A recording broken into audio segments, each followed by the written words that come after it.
Winter Orb will be a very popular league starter in 3.29, and for this occasion I want to give you my super tonky and cheap version that will carry you in the early, mid and end game. I try to stay away all of the meta unique items for this build while keeping the clear and tonkiness. What's up guys, Pidget here. Winter Orb is a channeling skill. While channeling it, the skill charge up an orb which is firing icy projectiles that deals cold damage in an area when they land. The maximum stages by default is 10. If you want to deal the most damage, you need to keep channeling Ognis bosses. Winter Orb also has a very interesting mechanic, and that is the Snapshot, and we were using focus channeling support. Normally this would be a little bit hard to keep up, and also the mana cost will be way higher, as you can see here, literally 100% more mana cost multiplier. But if you're just channeling up tier maximum and you're channeling for a few seconds, right, it costing more, yes, but after you releasing your Winter Orb, you will not losing the damage buffs, although the mana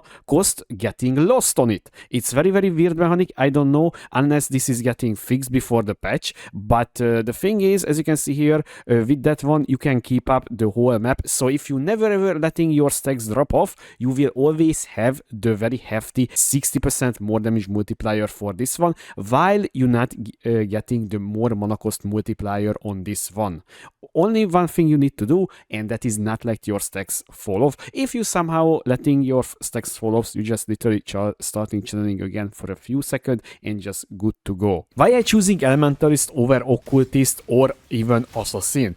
Well, Elementalist is providing us a lot of nice quality of life, damage and tonkiness even at the early levels. And because earlier levels, you can just take the golem buffs as well, and you can run around with 4 golem buffs that will increase your cast speed, crit chance, damage, recovery, and also it will provide you a very nice hefty mana regen as well, so you don't need to worry about your mana cost early on. And later on you can just click on Shaper of Storms for the fat 65% shock effect increase that is providing us a lot of extra damage. In the third lap you can get the huge exposure effects thanks to the Mastermind of Discord that will lower down the enemy resistances additionally minus 25%, while you gaining also 1% mana regen, because the mana regen is very crucial for this build as well. And also gives us a huge defensive layer via Shaper of Flames, but we can swap out this one later on to Heart of Destruction for more damage / clear. As always, for my league starter and my full build guide videos, I always including a breakdown how you can level up your character, and also including an early, mid, a charge stacking, a power charge stacking version if you really want to again to do that, but on a tonkier version, and also on a frenzy charge stacking version, and a step-by-step leveling guide as well on the early levels, mid levels, and before you swapping. And I want to talk about a little bit about the leveling, guys. So literally the leveling will look like the same till your first lap. It's not matters what you're doing and how you will reach first labyrinth, and then you completing it. When you completing your first labyrinth, you will obviously take the Liege of the Primordia for the golem buffs, and this is the time when you need to make a decision, guys. You can swap right away to Winter Orb, and the reason why I neglecting the swapping till this point, because the golems will provide you cost speed, crit chance, mana regen, and also increased damage, and also increased area as well. That will help you for the clear, the decision that you need to make when to swap it, because in my testing I was doing at level 55 once again, and the reason for that, honestly, that the skill was not get buffed at that point, so basically I was not able to test without the buffs. But honestly, in the league maybe we can get away instantly to swap it, because early levels we will have 2 projectiles instead of 1 that is helping, and also the damage will be much higher, and also the crit chance will be much better than the test run that I was doing. Although I think I will just keep the swap to level 55, and then at level 55, when I completing my second labyrinth and getting the Shaper of Storms, I will swap right away, and then I will just do full Winter Orb campaign the rest of the acts. Few words about the low level skills. Okay guys, so first thing first, you can use whatever skill you want basically. So if you preferring I don't know, freezing pools, holy flame totem, or whatever skill that you liking, feel free to use it. I will use Kinetic Bolt till I can get my hands on Power Siphon, and then I will later level up to Power Siphon till level 55, because Power Siphon is synergizing very well with our skill tree. Because if you taking a look, the skill tree is not even changing that much. Even if you want to swap earlier, it's not even changing that much at level 55. If you're looking at literally like maybe like 10 or 15-ish point to swap, and basically at that level we will have the new keystone as well. So basically we will have a very nice part when we can just, you know, get more damage in the early campaign.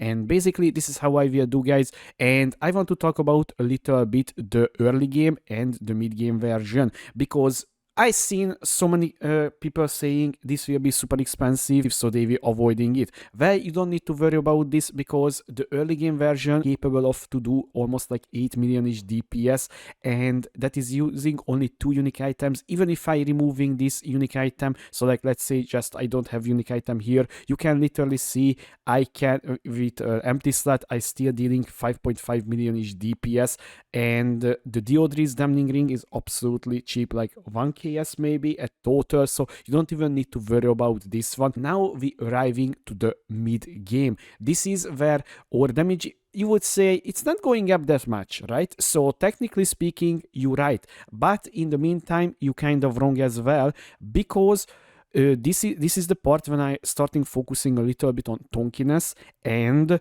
the clear speed. So basically this POB we are focusing on Herald of Ice explosions. Thanks for Rutu for raising attention on this matter, because honestly guys, I was not really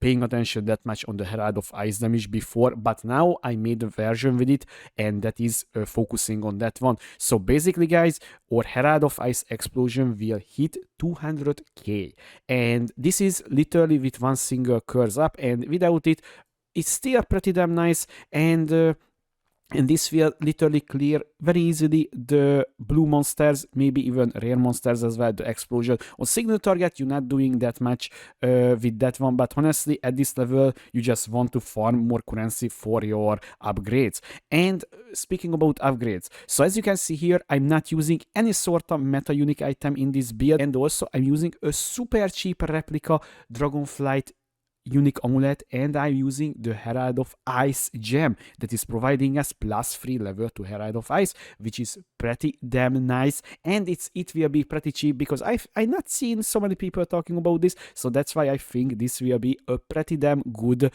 item to snag in. And we were using replica Ina's Epiphany unique boots for the increased damage per power charge and also life regen as well, because the Shimmeron unique wand will inflict on us damage taken when we deal a critical strike per power charge. And with this combination we can literally, you can see here, we have plus net recovery, so we don't have any sort of problem why we clearing with this one. And I still using the Light of Lunaris shield from the early POB, and I will planning to use Crown of Invardai, but honestly guys, we will see how it's you know, how expensive it will be or not. I'm very flexible, and I will keep you update on this one. And the main important thing on this one, guys, is the Lone Messenger from the Calamitous Vision. This is increasing your Herald of Ice damage significantly, as you can see here, literally 100% more, right? So basically we have a very nice damage increase on the Herald of Ice, because we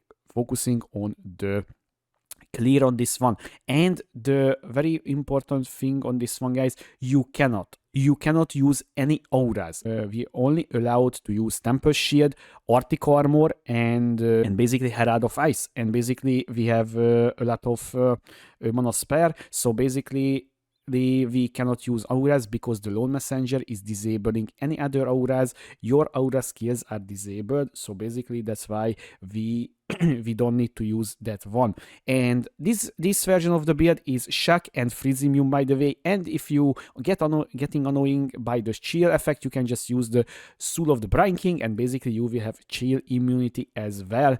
And basically this is how my mid-game version will look like. And I have two different versions, of course a power charge stacking version, or maybe a cheaper version of the frenzy charge stacker. And this is still keeps the Herald of Ice clear, as you can see here, although we're not using anymore the Lone Messenger, and I have much better tonkiness, damage and also clear with this one.